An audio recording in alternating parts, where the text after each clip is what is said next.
నానాటికి మృగ్యమవుతున్న మానవీయ విలువలకు అద్దం పడుతోంది ఒడిశాలో జరిగిన ఈ ఘటన.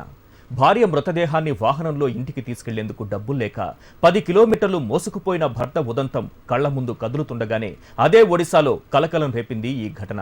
ఊరుగాని ఊరులో రైలు ప్రమాదంలో చనిపోయిన ఓ వృద్ధురాలి మృతదేహాన్ని తరలించడంలో తీవ్ర నిర్లక్ష్యం చూపిన అధికారులు, సిబ్బంది మరింత అమానుషంగా వ్యవహరిస్తూ ఆ శవాన్ని నిలువునా విరిచేసి మూటగట్టి ఓ కర్రకు తగిలించి తరలించారు. ఒడిశాలోని భవానీపట్నం జిల్లా కలహండిలో అంబులెన్స్ సేవలు అందుబాటులో లేక జరిగిన దారుణమిది. దీనిపై తీవ్రంగా స్పందించిన రాష్ట్ర మానవ హక్కుల కమిషన్ విచారణకు ఆదేశించింది.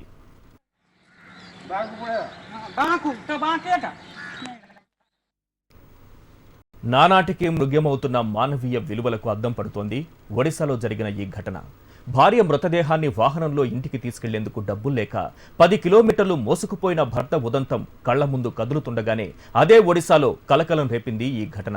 ఊరుగాని ఊరులో రైలు ప్రమాదంలో చనిపోయిన ఓ వృద్ధురాలి మృతదేహాన్ని తరలించడంలో తీవ్ర నిర్లక్ష్యం చూపిన అధికారులు, సిబ్బంది మరింత అమానుషంగా వ్యవహరిస్తూ ఆ శవాన్ని నిలువునా విరిచేసి మూటగట్టి ఓ కర్రకు తగిలించి తరలించారు. ఒడిశాలోని భవానీపట్నం జిల్లా కలహండిలో అంబులెన్స్ సేవలు అందుబాటులో లేక జరిగిన దారుణమిది. దీనిపై తీవ్రంగా స్పందించిన రాష్ట్ర మానవ హక్కుల కమిషన్ విచారణకు ఆదేశించింది.